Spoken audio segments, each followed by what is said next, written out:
Hello everyone, good morning সবাইকে। কেমন আছো সবাই? আজকের ভিডিওটা একটু অন্যরকম হবে, কারণ আমার দিদি এসছে। ও ঘটে টাকা জমিয়েছে, সেই ঘরটা ও নিয়ে এসছে। কী করবি এটা? আজকে ভাঙবো লক্ষ্মী ভাণ্ডার। আমার লক্ষ্মী ভাণ্ডার ভাঙবার জন্য ও বসে আছে। কত টাকা আছে দেখি, হাতে দেখি। হাতে নিতে পারবি না, দে দেখি। আমাকে কত দিবি? আমি ভাঙিয়ে দেবো। কত দিবি আমাকে? আমি ভিডিও করবো, ভিডিও এডিটিং করে দেবো, যেন কত দিবি? 1 টাকাও দেবো না। 1 টাকাও দিবি না? আমার এটা ফ্রি ক্যামেরা। Free cameraman? ঠিক আছে, যা, তোর ভিডিও নেই, তোকে আমি ভিডিও করে দেবো। আমি দেখি কত টাকা জমা হয়। আমার 1 বছরের জমানো টাকা।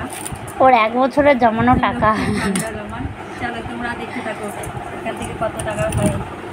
লাস্টে বলবো কত টাকা আছে। ওটা দেখি, ওটা উঠানো যায় না, অনেকটা উঠাইতেই পারে না। না কাট, অনেকটা ভারী আছে। ভাঙ ভাঙ। ভর্তি টাকা আছে নাকি দেখি, হাঁটা ছাড়া ভর্তি আছে, দেখাই যাচ্ছে না এখান থেকে। দেখা যাচ্ছে না ভাঙ, কাট।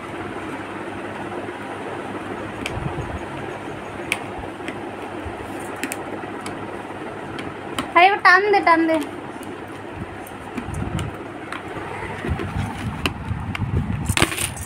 খাইছিস না ব্যথা? দেখো গাইস, টাকা টাকা লক্ষ্মীর ভান্ডার। চলো ঢালি। সব থেকে 5 টাকা 10 টাকা সব খুঁজছো করে না সেখানে।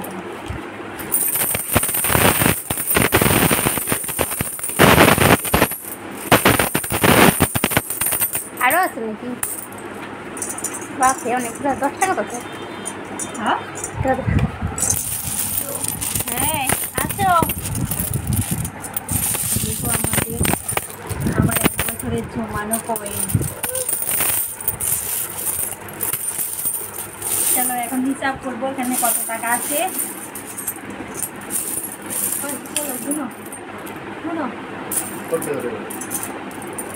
গুনতে লাগবে?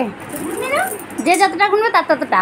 এতগুলো আমি একা একা গুনবো? ওই তো, যে যতটা গুনবে তার ততটা, ঠিক আছে? একা একা গুনলে হবে না। ক্যামেরা বলেছে গাইস, ওর হচ্ছে লক্ষ্মীর ভান্ডার ভাঙা শেষ হয়ে গেছে।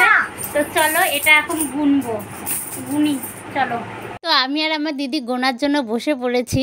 আর তোমরা আইডিয়া করে বলো তো এখানে কত টাকা হতে পারে। তো আমি তো লাস্টে বলবো, তোমরা আইডিয়া করে আগে বলো দেখি কারটা ঠিক হয়। তো আমি প্রথমে 10 টাকার কয়েনগুলো নিয়েছিলাম। এখানে যেহেতু 5 টাকার 10 টাকার কয়েনগুলোই ছিল শুধু, তো আমি 10 টাকার কয়েনগুলো নিয়ে নিয়েছিলাম। আমি সমস্ত 10 টাকার কয়েনগুলো নিয়ে আলাদাভাবে বসেছিলাম। তারপর হিসাব করছিলাম যে এখানে কত টাকা রয়েছে। এখানে প্রায় 2000 টাকার মতো ছিল। আর আমার দিদি আবার 5 টাকার কয়েনগুলো গুনেছে। ও সমস্ত 5 টাকার কয়েন আলাদাভাবে বসেছিল। আমরা কিন্তু 2জন মিলে গুনিনি, 3জন মিলে গুনেছি। আর একজন ক্যামেরার সামনে আসবে না, সেজন্য ও আলাদাভাবে গুনেছে। তো টোটাল আমাদের এখানে কত টাকা হয়েছিল সেটা আমি পরে লাস্টে বলছি। তো আমাদের পুরো টাকা গোনা শেষ। আর এখানে তারপর আমরা সাজিয়েছি টাকাগুলোকে। তো এখানে রয়েছে প্রায় 7,000-এর মতো। তো আমার দিদি সেটাই বলছিল, ওর টাকা ও প্রায় 7,000 টাকার মতো জমিয়েছে। তো চলো ভিডিওটা আমি এখানেই শেষ করব। Tata, bye bye.